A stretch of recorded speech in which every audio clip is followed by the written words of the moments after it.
we die, we will be born according to how we live this life, right? If we lived a bad life, negative life, like killing, harming others, stealing, and all these bad deeds, we will be born in a very painful life, like animals or hungry ghosts, right?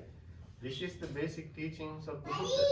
But if we do good, perform good activities, like helping each other, being kind to others, being so generous and humble, we will be born in a very good life, like human beings or in divine worlds, right? So this is the teachings of the Buddha on the theory of karma. Karma means for all our intentional actions, there are going to be consequence or results for us. Okay? So this is how we travel through our existence, our samsaric journey. This is why we all are different, right? Even though we all are human beings, we are different from many aspects, right? Our intellectual levels, right? Our intellect levels, our reasoning, our skills, our abilities, maybe our health, why all these things are different? Because of our own karmas, this is how we came through our existence, right? So according to the Buddha's teachings, to travel through this existence is a kind of painful experience, and it can be very dangerous sometimes. If you think about being born as an animal, right? If you are born as an animal, when you look at the animal kingdom, we can see how painful that life is, right? Animals are always living a very painful, fearful life. They always think about at which moment I'm going to be a prey for some other animal, right? They are always living out of fear, they are not happy, they are always anxious, so, and at the same time, they always do bad actions, they don't have any way of thinking, right, like we do, right? They don't know what is good and bad, nothing like that. They always live in a fearful life, and they always commit negative actions, right? So therefore, if you are born as an animal, it's very difficult to come out of that level of existence. So in that sense, we all are very fortunate, and we are very lucky to be born as human beings, right? So when we are born as human beings, we have to understand the value of this human life, okay? Human life, how precious it is, Only human beings have the capacity to become enlightened. It's a very rare opportunity in this samsaric journey to be born as human beings, therefore. Okay? That's why always Buddha is a human being, not even a divine being, not in any other place of existence. Because human beings have that capacity, ability to become enlightened, end all the suffering. So in the Buddha's teachings, it is clearly explained how we can attain enlightenment, end all the suffering by cultivating good qualities, spiritual qualities. It doesn't happen automatically to us, right? Not just by praying to any god or any supernatural being, not just by pleasing someone. It doesn't happen that way.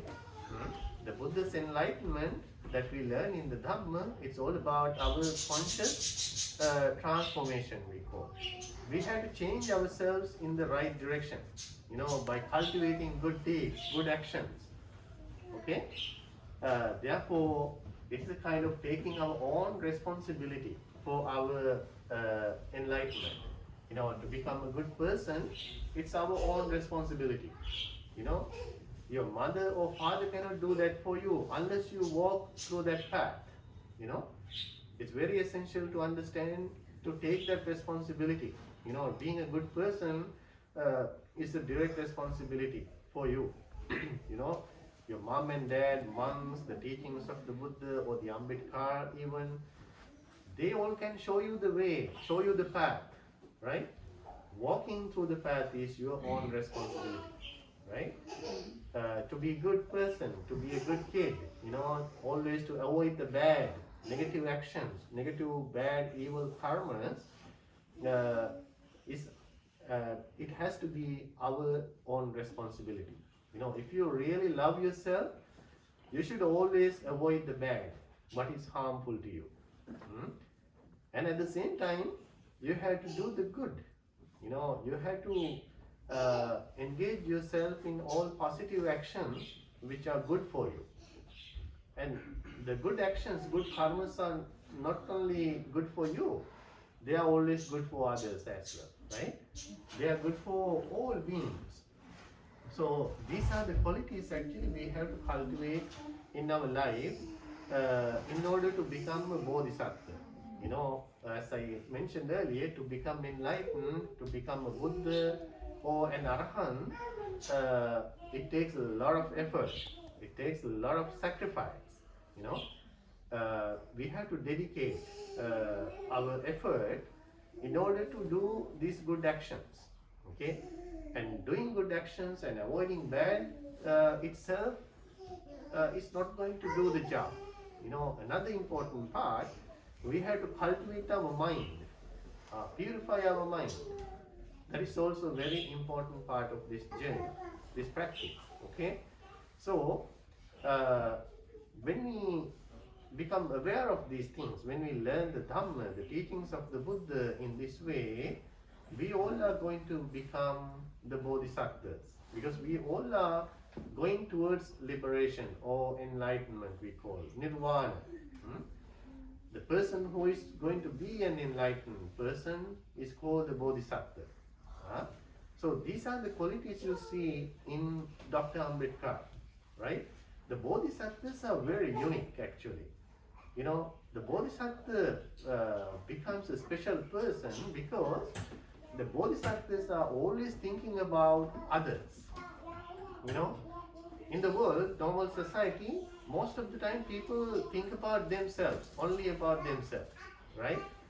Whenever they do things, whenever they associate with other people, they always think, what do I get from them, by doing all these good things. That is the main focus. But for a Bodhisattva, they always think about the other people. How to make others happy, how to make others comfortable, how to make others successful. This is the best example for you, right? Dr. Ambedkar thought that way.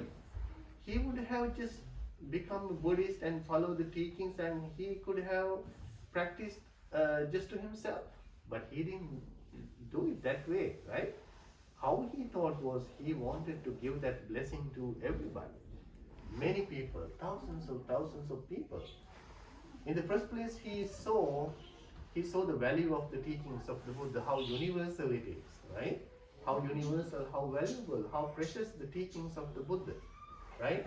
And realizing that importance, he wanted to give that to others also. See how broad that thinking, that mentality is, right? So that is what we learn even from the stories of the life of the Buddha, previous lives, in almost every occasion, even when he was born as an animal, like an elephant, he always thought about the protection of the crowd, not only him, This is the quality of a Bodhisattva.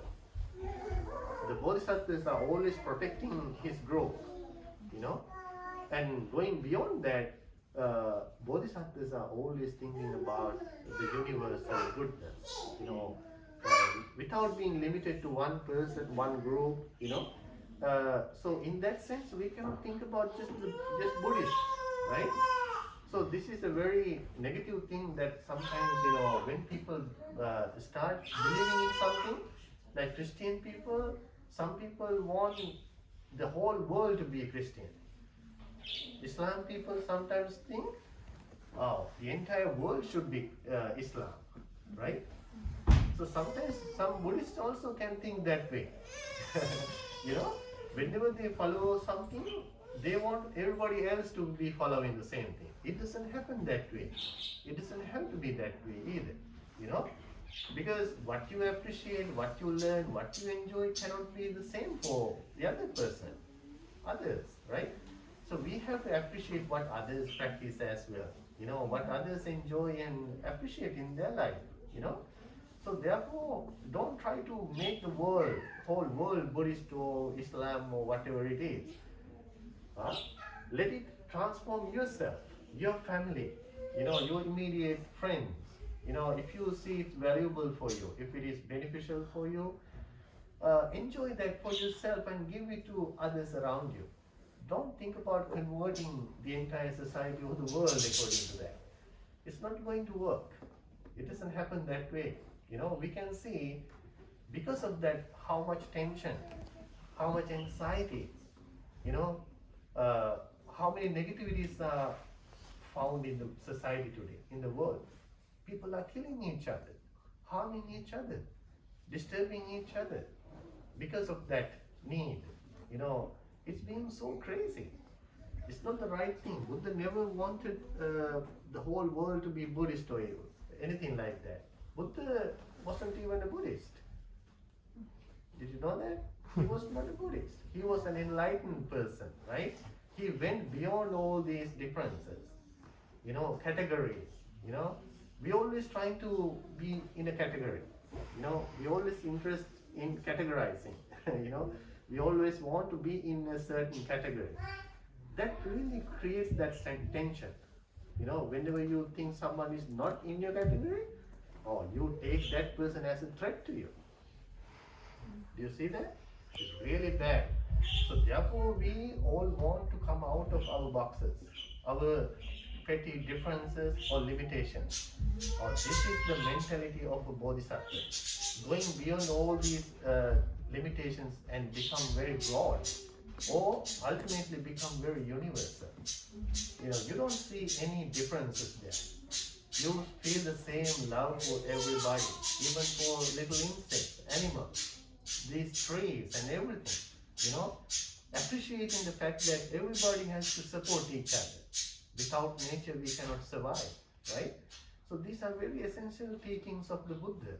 When you become very sensitive to these things, you learn how to appreciate them, how to respect each other, you know, everything that supports you, you know. So this is how we all can become bodhisattva, you know. Coming out of our small boxes, our worlds, we have to think about the other person, other people around us, the entire world, you know. So the bodhisattvas are always thinking about how to make others or the world happy, you know, instead of just thinking about how to be happy for myself. The bodhisattvas are always thinking about the goodness of other people, other living beings as a common thing, you know. So this is what exactly you are celebrating today, you know, remembering late Dr. Ambedkar. So you are thinking of all these great qualities of this one individual. See, this is the marvel of a bodhisattva. How much a one individual can do to the world. So this is what we learn from the Buddha, right? As one person, one individual, we are still thinking about him. We are still talking about the Buddha. You are still talking about the Dr. Ambedkar, even though they are no longer with us, right? But they have led so much for us, for the world, right? This is what we are taking as a great inspiration for our life, you know.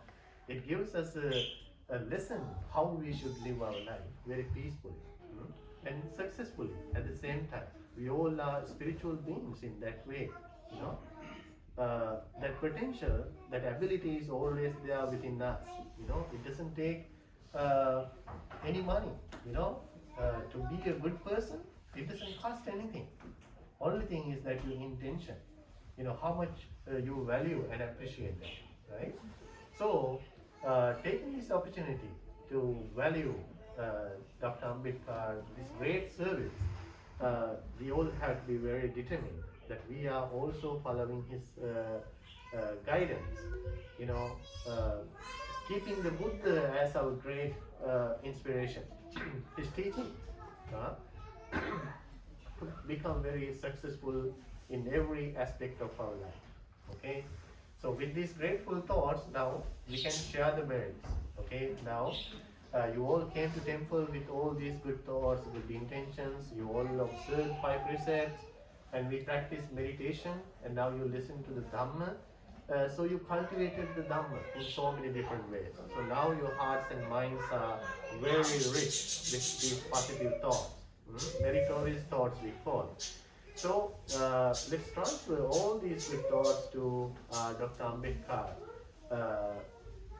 As you are celebrating his life in remembrance of Dr. Ambedkar, let's transfer all these merits and may he receive our blessings, our merits, and may he enjoy all the happiness, peace, and great success in his samsaric journey, and may he finally attain the supreme happiness of Nibbana.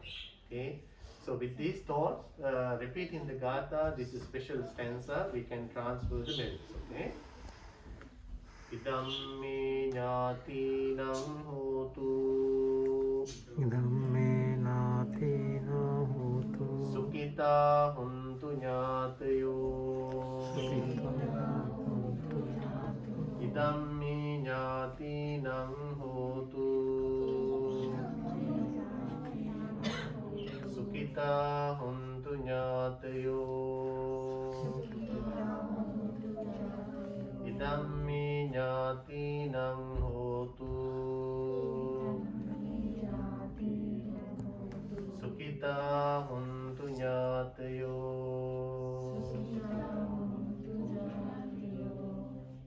Okay, so now we have transferred the merits and you have successfully completed this grateful service, beautiful Dhamma service in memory of the late Dr. Ambedkar. And at the same time, you also received the blessings. We all need blessings, especially at this time. As we all know, we are living in a very critical time with this concern of COVID-19. So we all have to take care of ourselves, take care of others. So for that, we all need these blessings. So you all receive the blessings of the Lord Buddha, his great teachings, and the venerable monks. So finally, we wish you all the great success, physical and mental well-being, the protection of all the celestial beings, divine beings, and may you enjoy all the happiness, great success in your life, and may your all good wishes come true, and may you be able to practice and cultivate the Dhamma, Dana, Sila, Bhavana, the generosity, morality, and wisdom by following the teachings of the Buddha, and finally, may you attain the supreme happiness of Nibbana. Okay? Thank you very much. Sadhu. Sadhu, sadhu, sadhu.